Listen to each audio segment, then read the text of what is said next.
தமிழ்நாட்டில் நடந்த கொலை குற்றங்களை மறைப்பதற்காக இப்போ ஒரு புதிய வியூகத்தை கையில் எடுத்திருக்காங்க. என்ன, நிறைய பேர் பேசுகிறாங்க. அவங்க என்ன பேசுகிறாங்கன்னா, சிவி சண்முகம் நயன்தாராவை தரக்குறவா சொல்லிட்டாங்க அப்படின்னு. அப்படி பேசின வீடியோவும் இருக்குது, அதையும் நான் பார்த்தேன். அது உள்ளபடியே தவறு தாங்க. அவங்க நடிகை கேட்டிருந்தாலும் சரி, தமிழ்நாட்டில் எந்த பெண்ணை கேட்டிருந்தாலும் தவறு தான். அதில் மாற்று கருத்து கிடையாது. புரியுதுங்களா? யார் தப்பு செஞ்சால் தப்பு தான். அதுக்காக ரொம்ப பேர் பொங்கி எழுதுறாங்க. அது இப்படியே போச்சு இப்படி போச்சுன்னு. ஏண்டா இவ்வளோ தூரம் பேசுகிறீங்களே?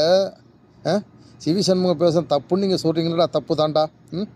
அப்போ அந்த விளாதி குளத்தில் தூத்துக்குடியில் இந்த 12ஆம் வகுப்பு மாணவியை கற்பழித்து கொலை பண்ணாங்களே, அதுக்கு ஏன்டா நீங்கள் பேச மாட்டேங்கிறீங்க? ஏண்டா அப்போ உங்கள் வீட்டில் உங்கள் சொந்தக்காரங்களுக்கு இல்லை உங்கள் குடும்ப பொண்ணுக்கு நடந்திருந்தா நீங்கள் அதை பற்றி பேசுவீங்க, அப்படி தானே? ஏண்டா காசுக்காக எது வேணாலும் பேசலாம், எப்படி வேணாலும் பேசலான்னு பேசுகிறீங்களே? உங்களாம் சூடு சோரணை வெக்கம் மானம் இல்லை. நீங்களும் எந்த ரகத்தை சேர்ந்த நீங்கள்? எனக்கு புரியல. ஏண்டா இதுக்கு மட்டும் பேசுகிறீங்களா? இதை விட கேவலமாக பேசணும் நிறைய பேர் இருக்காண்டா. வருஷப்படுத்துன்னு வச்சிங்க, பல மணி நேரம் ஆகும். புதா இல்லையா? ஒருத்தன் சொன்னான், டிஆர் பாலு, நான் 100 வருஷம் சரஸ்வதி கோயிலை இடித்தான்னா, அப்போல்லாம் உங்களுக்கு அந்த சூடு சோரணை வெக்கம் மானம் இல்லையாடா? பொங்கி இல்லையா நீங்கள்லாம்? அப்போல்லாம் உடம்புல ரத்தம் ஓடல, இப்போ தான் ரத்தம் ஓடுதா உங்களுக்கு?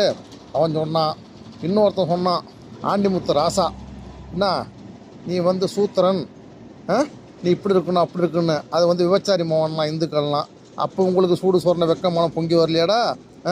இதேமாரி வருஷப்படுத்தினோம்னா எங்கேயே போகலாம்.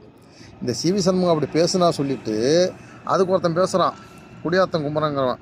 அவன் என்ன சொல்கிறான்னா, அவன் இப்படி பண்ணணும் அப்படி பண்ணணும், நான் விழுப்புரம் கோர்ட்டுக்கு அடிக்கடி போகிறேன், நாங்கள் அவனை பார்த்தோன்னா செருப்பால் அடிப்பேன் அப்படின்னு தகாத வார்த்தையில் வாயில் என்னென்ன கெட்ட வார்த்தை வரணுமோ அனைத்தும் பேசுகிறான்.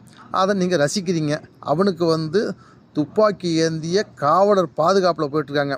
கழிவறைக்கு போகும்போது மட்டும்தான் அவன் கம்முன்னு போகிறான், இல்லைன்னா அதுக்கும் காவலர் வருவாங்க. மற்ற இடத்துக்கெல்லாம் துப்பாக்கி ஏந்த போலீஸ் வச்சு அவனை ஓட்டிகிட்ருக்காங்க. எப்போ எந்த தைரியத்தில் அவன் பேசுகிறான்? ஏண்டா தூரம் நீங்கள் பேசுகிறீங்களே, சிவாஜி கிருஷ்ணமூர்த்தி பேசாத பேச்சாடா? இந்த குடியாத்தம் குமரன் வீட்டுள்ள உட்காந்துட்டு பேசாத பேச்சியா?